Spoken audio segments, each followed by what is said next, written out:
நான் வந்து சின்ன வயசுல நான் பேச்சு போட்டியில டிஸ்ட்ரிக்ட் லெவல்ல ஃபர்ஸ்ட் பிரைஸ் எல்லாம் வின் பண்ணியிருக்கிறேன் சார்.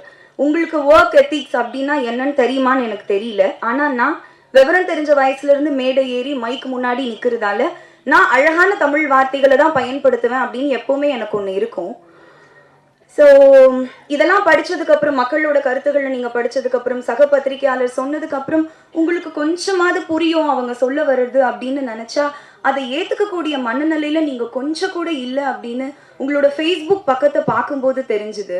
அந்த கேள்வியை ரொம்ப நியாயப்படுத்தி ரொம்ப அபத்தமான விளக்கங்கள் கொடுத்து ரொம்ப வக்ரமான சொற்கள் அங்கேயும் நீங்க பயன்படுத்தியிருந்தீங்க.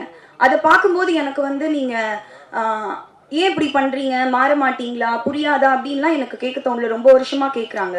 எனக்கு இருந்த ஒரே கன்சர்ன் உங்களோட அடுத்த தலைமுறைக்கு நீங்க என்ன மாதிரியான மாரல்ஸையும் எத்திக்ஸையும் வேல்யூஸையும் கடத்துவீங்க அப்படின்றதான் என்னோட ஒரே எண்ணமா இருந்துச்சு.